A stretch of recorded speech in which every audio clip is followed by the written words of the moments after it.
Welcome to Inside the Sound, where we're dissecting the making of the new Globus album. We've got a special episode here. This is Shelter from the Storm Part 2, where we're talking about the vocals that Dann Pursey contributed to the song, as well as how we brought in a new world-class engineer to craft the final mix. Special bonus, we're also going to be looking at how we made the video for Shelter from the Storm, which spanned production on 2 different continents. I had the idea of Dann Pursey for this song, Shelter from the Storm, because it required a grittier, harder, more present vocal. I'm always looking for material for Dann to sing because he's such a great vocalist, but he's very picky too. But he was able to bring the emotion, and that's really the key. That's the emotional aspect of it. It's the gritty, it's the present, it's the modern kind of vocal approach, but he does bring the emotion, which is necessary for really any Globus song.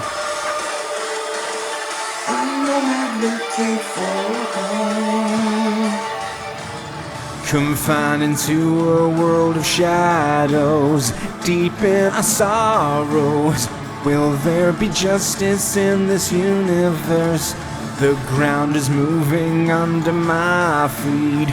Pour on the concrete and bury me deep for my own rebirth. The history between Dann and I goes back 20 years. The relationship started, and then he got into it and he started writing songs in the same kind of style that I had been doing with Globus, which is taking existing orchestral compositions and writing a top line and a melody and making a song, laying a song on top of an orchestral composition. He's always been in the UK, so sometimes, for vocals, sometimes he will just do them remotely, this song.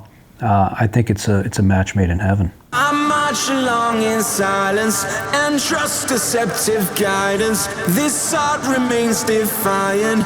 400 miles and I will find shelter from the storm.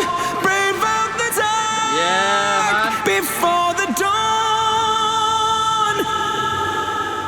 So a while back, Dann had actually introduced me to a friend of his by the name of Maxi.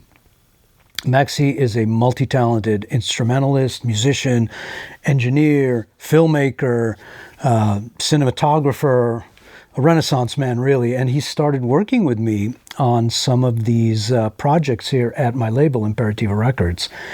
And when it came around time to talking about mixing this song, I had mentioned to Maxi that I kind of wanted to get some new blood in to inject a more modern, harder edge sensibility to the final product, and he made a really interesting suggestion. Hey, so I'm Maximilian. I'm in charge of the video production here at Imperativa Records. We were working on new material that's heading in this more sort of modern, heavy direction. I suggested to Yo that Rhys could be an amazing fit for this project. I knew Maxi from like a couple years back. We had a mutual friend, Dan Lancaster, a really renowned producer and mixer that we both knew. Collaborated a lot. I mixed quite a few records where Maxi did the mastering. I did a fantastic job, and naturally grew. And then obviously we introduced Your Fine Self, Yoav, and then it just grew out from there, really. What are you most proud of working on recently, man? Recently, Unraveling by Muse. I got the chance to assist on that with Dan Lancaster. A few releases by Bring Me the Horizon, their Ammo album that came out in 2019. Oh gosh, so much. Three Days Grace. Yeah, just these huge moments of guys that I was sort of listening to growing up, and then suddenly it's like, whoa! Suddenly in the room with that was just like a huge thing for me. And Yo was thinking about who to get to mix this. It was just you were the number one contender in my head. It was a really nice challenge doing that mix, because trying to marry the two worlds of just that massive modern rock, alt rock sound that I guess I'm quite well known for, but yet making sure that none of the details were lost. It's so collaborative and everyone digs in and tries to find that extra few percent in a song. I just load so many tracks into a session because I have so many musical ideas that I want to hear, but this is in a way how I rely on on an engineer or producer like you. It's not so much always volume. It's like when you get all frequencies that clash up and build up, and it's like, especially in this kind of music, I guess, especially if you want the modern sound, because sometimes I guess if it's more in that cinematic, symphonic type of sound, there's usually a hell of a lot going on down in like the low mids, and there's lots of masking, and because just naturally all those instruments clashing together, especially if you're trying to get a bit of like, general compression and volume out of the whole mix as well. It's like the endless onion, isn't it? You're just peeling back the sucker like all day for like 10 hours. The endless onion.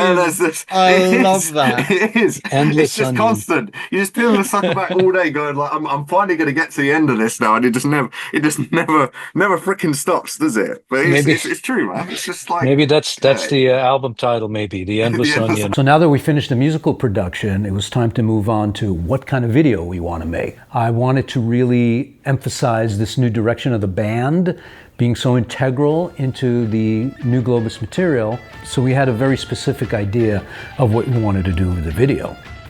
Hi, I'm Maximilian. I directed and DP'd the Shelter from the Storm music video. This shoot had a lot of interesting moving parts, including shooting between the UK and LA and building our own rain rig. So I'm going to talk through how it went and what we did and how we made it happen. So the majority of the Globus band are based here in LA. Dan, the singer, is based in England, as is Holly. So as we couldn't get a wet room, I decided we had to build a rain rig from scratch. I had to build a 5 meter by 5 meter pool. I built a frame with a hose attached to it, and then I drilled the right amount of holes for the pressure of the water so that we get a nice natural sort of raindrop effect. Now it's time to build a UK team, so Atmos. Fortunately, my good friend Sam Lewis is a bit of an expert in this field. You can see the fingers and the rays of sunshine coming through, and that's what we really wanted to emphasize in this shoot in particular, because we were timing it around the sun. Now for Holly, I've actually worked with Holly a couple of times before, once for a music video of mine and also for my short film Out of the Fire. She goes through every single line in the lyrics and matches it perfectly with a movement. And she's extremely precise and consistent to the point where you can cut between any take she does and it will just be frame perfect. It's really remarkable. Here's a good example where she's doing a very complex movement, but it doesn't matter which take I use, it's going to be in time and it's going to be in sync, and that's something completely unique to Holly. So the day started in this beautiful studio with the sun coming through, highlighted by the Atmos. Holly did her dry passes. It was just so straightforward because she has it locked so well. And then we moved on to the rain, and Holly was an absolute trooper. She kept doing the same dance over and over and improvising an awful lot of, there's a lot of her improvising throughout the video. Holly was dancing and water was spraying towards the camera. It looks so good, especially in slow motion, so I encouraged her to do more of that. I got soaked, as did my gear, so entirely on me, but totally worth it for the shots. Oh, okay. Yeah, okay. That's a lot of water now. So then Dan arrived and we did the green screen shots first so we could easily recreate it back in LA to composite him in. For lenses, I used glass that I've actually built and modified myself, which has got a really unique flavour, and also vintage glass from my collection, including contact size, Mamiya and Takama. Shining lights into the sensor and things like that to sort of get some really cool looks that almost look like lightning in moments. When the rain started, rain just takes everything up to a whole new level. Dan was a trooper as well. He gave an incredible performance. Okay, to the second half of the shoot. So I fly back to LA, and fortunately we have found a wet room location in LA. We did the classic old gaffer tape on the cymbals and the heads and everything, so the drum kit was muted. So for this shoot I built a special contraption to do multiple jobs in once because it's just me shooting. So yeah, this was doing a cool rotating shot. Now I shot Holly with this rotating thing as well. It basically meant I could do match shots. A wet, watery kind of theme was running throughout, and that kind of rocking motion was one of the ways I wanted to get that look. And then it came time to do the big, cool band playing all together shots.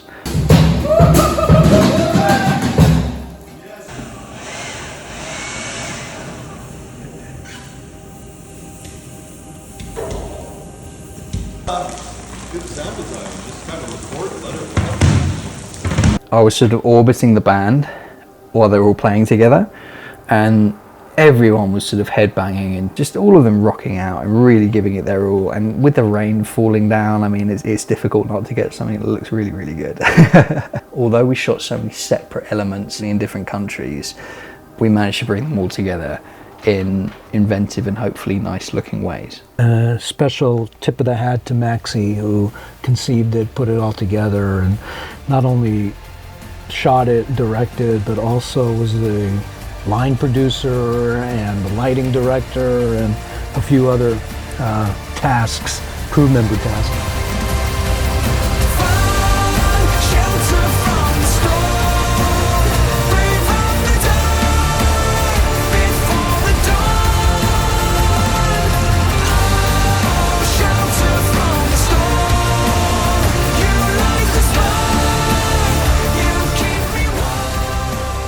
Hope you enjoyed this episode of Inside the Sound, the making of the new Globus album. If you're still here, please like, subscribe, comment. We'll see you next time. Until then, be well.